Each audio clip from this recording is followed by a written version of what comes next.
Good morning students. आज हम करेंगे भारतीय संविधान के अंतर्गत संघीय और प्रांतीय व्यवस्था की कौन कौन सी संस्थाएं हैं। तो सर्वप्रथम हम लेंगे संघीय व्यवस्था, संघीय संस्थाएं।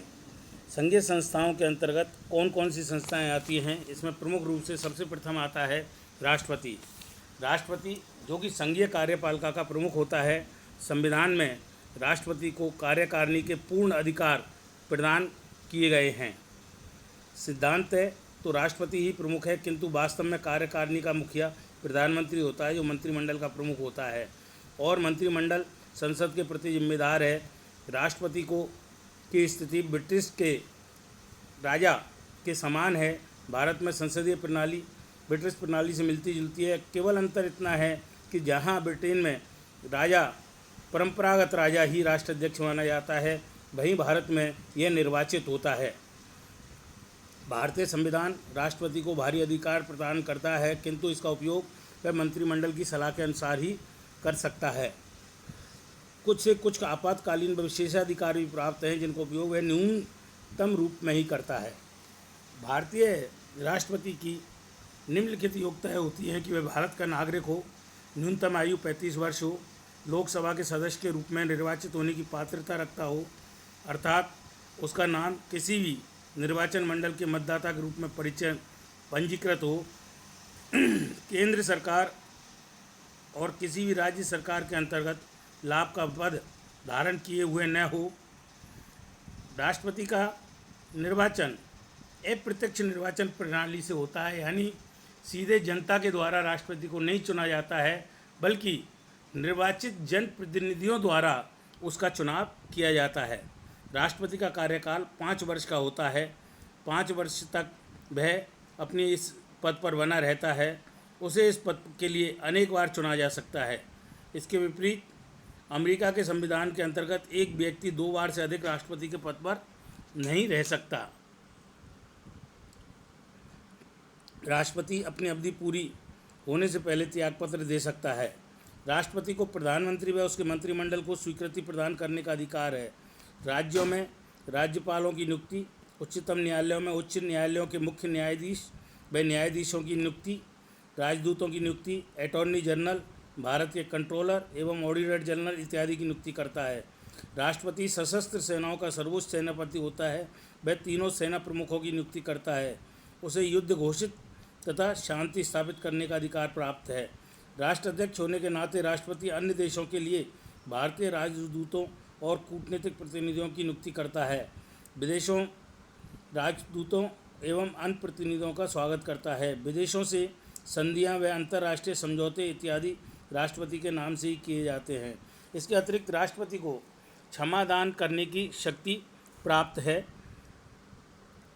उसके अंतर्गत वह मृत्युदंड प्राप्त अपराधियों को क्षमादान दे सकता है। किसी भी नागरिक अथवा सैनिक न्यायालय द्वारा दिए गए दंड को कम कर सकता है। राष्ट्रपति आपातकालीन घोषित करने का अधिकार है। राष्ट्रपति राज्यों में कुप्रशासन के आधार पर राज्य सरकारों को बर्खास्त कर वहाँ राष्ट्रपति शासन लागू करने का अधिकार है, किंतु वास्तव में इन सभी अधिकारों का उपयोग प्रधानमंत्री व मंत्रिमंडल के सदस्यों की सहमति से करता है। दूसरा आता है उपराष्ट्रपति। उपराष्ट्रपति पद हेतु योग्यता वही रखी गई है जो राष्ट्रपति पद के लिए निर्धारित है। उपराष्ट्रपति का निर्वाचन संसद के दोनों सदनों के सदस्य अप्रत्यक्ष प्रणाली से करते हैं। राज्य विधानसभाओं और विधानमंडलों के सदस्य उपराष्ट्रपति निर्वाचन मंडल में भाग नहीं लेते हैं, अर्थात उन्हें उपराष्ट्रपति पद हेतु मतदान का अधिकार प्राप्त नहीं है। राष्ट्रपति की अनुपस्थिति, बीमारी, मृत्यु, इस्तीफा देने व हटाए जाने की स्थिति में उपराष्ट्रपति राष्ट्रपति के सभी अधिकारों का उपयोग करता है। उपराष्ट्रपति राज्यसभा का पदेन सभापति होता है। इसका कार्यकाल भी 5 वर्ष होता है। तीसरा, प्रधानमंत्री। राष्ट्रपति ऐसे व्यक्ति को प्रधानमंत्री नियुक्त करता है जो लोकसभा में बहुमत वाले दल का नेता हो। संविधान के अंतर्गत कार्यपालिका संबंधी वास्तविक अधिकार प्रधानमंत्री के नेतृत्व में मंत्रिमंडल में निहित होते हैं। अतः मंत्रियों की नियुक्ति राष्ट्रपति प्रधानमंत्री की अनुशंसा पर करता है। यदि किसी दल को स्पष्ट बहुमत प्राप्त नहीं होता है तो ऐसे व्यक्ति को प्रधानमंत्री चुना जाता है। जिसके दल को अन्य दलों की तुलना में अधिक सीटें लोकसभा में प्राप्त होती हैं, ऐसे व्यक्ति को भी प्रधानमंत्री चुना जा सकता है। जो किसी भी सदन का सदस्य नहीं है, ऐसे व्यक्ति को मंत्री भी नियुक्त किया जा सकता है। किंतु प्रधानमंत्री व मंत्रियों को 6 महीने के दौरान किसी एक सदन अर्थात लोकसभा अथवा राज्यसभा का सदस्य निर्वाचित होना आवश्यक है। प्रधानमंत्री की नियुक्ति में राष्ट्रपति मनमानी नहीं कर सकता। प्रधानमंत्री का कार्यकाल भी 5 वर्ष का होता है। चौथा, मंत्रिमंडल या मंत्रिपरिषद। मंत्रिमंडल का गठन प्रधानमंत्री की अनुशंसा पर राष्ट्रपति द्वारा किया जाता है। मंत्रिमंडल के प्रत्येक सदस्य को राष्ट्रपति द्वारा पद एवं गोपनीयता की शपथ दिलाई जाती है। मंत्रिमंडल का सामूहिक उत्तरदायित्व संसदीय सरकार का मुख्य आधार होता है। भारतीय संविधान के अंतर्गत मंत्रिमंडल लोकसभा के प्रति सामूहिक रूप से उत्तरदायी है। मंत्रिमंडल द्वारा दिए गए निर्णय मंत्रिमंडल के सदस्यों के संयुक्त निर्णय होते हैं। सामूहिक उत्तरदायित्व के साथ साथ मंत्रियों के व्यक्तिगत उत्तरदायित्व भी होते हैं। प्रत्येक मंत्री अपने विभाग के संबंधी संसदीय प्रश्नों का उत्तर देता है। वह अपने किसी राज्य मंत्री, उप मंत्री, सचिव अथवा अपने महादत्त अधिकारी व कर्मचारी के ऊपर उत्तरदायित्व नहीं डाल सकता। राष्ट्रपति मंत्रियों को पद से मुक्त भी कर सकता है, किंतु ऐसा प्रधानमंत्री की सलाह पर ही करता है। यानी वास्तविक शक्तियां प्रधानमंत्री और मंत्रिमंडल में ही निहित है। मंत्रिमंडल तभी अस्तित्व में रह सकता है जब उसे लोकसभा में बहुमत प्राप्त हो। लोकसभा में बहुमत समाप्त हो जाता है तो मंत्रिमंडल को त्यागपत्र देना पड़ता है। पांचवा, संसद में हमारे यहाँ 2 सदन हैं। ऊपरी सदन यानी जिसे राज्यसभा कहा जाता है, निचला सदन जिसे लोकसभा कहा जाता है। जिस प्रकार इंग्लैंड की संसद में हाउस ऑफ लॉर्ड्स और हाउस ऑफ कॉमन्स 2 संसदीय व्यवस्था है, उसी आधार पर भारतीय संसद में हाउस ऑफ लॉर्ड्स के स्थान पर राज्यसभा और हाउस ऑफ कॉमन्स के स्थान पर लोकसभा का गठन किया गया है। राज्यसभा की अधिकतम संख्या 250 है। इसके में से 238 सदस्य राज्यों, संघ क्षेत्रों के चुने प्रतिनिधि होते हैं। 12 ऐसे सदस्यों को राष्ट्रपति नामांकित करता है जो साहित्य, कला, विज्ञान, सामाजिक सेवा के क्षेत्र में विशेषज्ञता रखते हों। नामांकित सदस्य राष्ट्रपति के निर्वाचन में मतदान करने के लिए अधिकृत नहीं होते। राज्यसभा एक स्थायी सदन है, इसका विघटन कभी नहीं होता, किंतु इसके 1/3 सदस्य हर दूसरे वर्ष की समाप्ति पर नियुक्त हो जाते हैं। इसके अनुसार एक सदस्य 6 वर्षों तक राज्यसभा का सदस्य रहता है। लोकसभा संसद का सबसे अधिक महत्वपूर्ण सदन है। इसके गठन में जनता सीधे तौर पर अपनी भूमिका निभाती है। यदि लोकसभा को जनता की सभा कहा जाए तो गलत नहीं होगा। इसमें इसके सदस्य जनता द्वारा प्रत्यक्ष चुनाव प्रणाली द्वारा चुने जाते हैं। लोकसभा में वर्तमान सदस्य 550 हैं।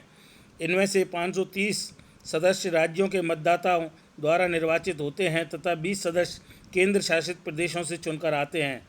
इसमें मनोनीत सदस्यों का प्रावधान लगभग नहीं है, किंतु यदि राष्ट्रपति की राय में लोकसभा में एंग्लो इंडियन समाज को पर्याप्त प्रतिनिधित्व नहीं मिलता है तो समाज के 2 सदस्यों को राष्ट्रपति नामांकित कर सकता है। लोकसभा का कार्यकाल भी 5 वर्ष का होता है, किंतु राष्ट्रपति को कार्यकाल के पूर्व इसके विघटन का अधिकार प्राप्त है। प्रधानमंत्री मंत्रिमंडल के निर्णय द्वारा लोकसभा के विघटन की सिफारिश राष्ट्रपति के समक्ष कर सकता है। सामान्यतः लोकसभा का कार्यकाल नहीं बढ़ाया जा सकता, किंतु आपातकाल में स्वयं संसद द्वारा 1 वर्ष के लिए बढ़ाया जाता है। संसद सदस्यों के लिए लगभग समान योग्यताएं हैं, जो कि निम्न प्रकार हैं। वह भारत का नागरिक होना चाहिए। राज्यसभा के लिए न्यूनतम 30 वर्ष की आयु और लोकसभा के लिए न्यूनतम 25 वर्ष की आयु होनी चाहिए। उसका नाम किसी भी निर्वाचन क्षेत्र के मतदाता सूची में पंजीकृत होना चाहिए। वह भारत सरकार अथवा राज्य के केंद्र शासित प्रदेश की सरकार के अधीन कोई लाभ का पद धारण नहीं करना चाहिए। वह पागल एवं दिवालिया नहीं होना चाहिए। संसद के प्रत्येक सदस्य को निर्वाचन के बाद सदस्य शपथ लेनी पड़ती है। इसके पश्चात ही वह संबंधित सदन का वैधानिक सदस्य बनता है। अब लेंगे हम संघीय न्यायपालिका। उच्चतम न्यायालय संघीय न्यायपालिका की प्रमुख संस्था है। संविधान के प्रावधानों की व्याख्या उच्चतम न्यायालय द्वारा ही की जाती है। इसका प्रमुख कार्य राज्यों के उच्च न्यायालयों द्वारा निर्धारित वादों की अपील सुनना होता है। दूसरे, संविधान की व्याख्या एवं तीसरा प्रमुख कार्य केंद्र व राज्य के मध्य विवादों को निष्पक्षता से निपटाना होता है। उच्चतम न्यायालय के एक मुख्य न्यायमूर्ति और 7 अन्य न्यायाधीश होने का प्रावधान रखा गया है। इस संख्या को 1977 में बढ़ाकर 18 कर दिया गया था, जिसमें मुख्य न्यायाधीश को सम्मिलित किया गया। 1986 में यह संख्या बढ़कर 26 कर दी गई। उच्चतम न्यायालय के मुख्य न्यायाधीश के न्यायाधीशों की नियुक्ति राष्ट्रपति द्वारा की जाती है। उच्चतम न्यायालय के प्रमुख कर्तव्य भारतीय संविधान की रक्षा तथा उसकी व्याख्या करना है, जिसमें नागरिक अधिकारों की रक्षा का प्रश्न भी समाहित है। संविधान में भारतीय नागरिकों के मूल अधिकारों का हनन होता है तो कोई भी नागरिक सुप्रीम कोर्ट में इस हेतु याचिका दायर कर सकता है। इस संबंध में याचिका किसी भी उच्च न्यायालय में भी दायर की जा सकती है, बशर्ते है कि याचिकाकर्ता उच्च न्यायालय के न्यायिक क्षेत्र में निवास करता हो। मूल अधिकारों के हनन की याचिका पर उच्च न्यायालय के निर्णय के विरुद्ध उच्चतम न्यायालय में अपील किए जाने का प्रावधान है। उच्चतम न्यायालय के न्यायाधीश पद पर नियुक्त हेतु व्यक्ति को निम्नलिखित योग्यताएं निर्धारित की गई हैं। वह भारत का नागरिक हो, किसी भी उच्च न्यायालय में न्यूनतम 5 वर्षों का निरंतर न्यायाधीश के पद पर कार्य करने का अनुभव प्राप्त हो, किसी भी उच्च न्यायालय अथवा उच्चतम न्यायालय में निरंतर 10 वर्षों का अधिवक्ता के रूप में वह अनुभव रखता हो, वह राष्ट्रपति की राय में पारंगत विधिवेत्ता हो। न्यायाधीशों को 65 वर्ष की आयु तक अपने पद पर कार्य करने का अधिकार है। न्यायाधीशों को महाभियोग द्वारा उनके पद से हटाया भी जा सकता है। यह महाभियोग संसद के दोनों सदनों द्वारा पारित करना होता है। ऐसा तभी संभव है जब किसी न्यायाधीश पर भ्रष्टाचार का आरोप लगे। इस प्रकार हमने आज देखा संसदीय शासन व्यवस्था की जो संस्थाएं हैं उनके बारे में पढ़ा। अब कल हम करेंगे प्रांतीय शासन व्यवस्थाओं की संस्था।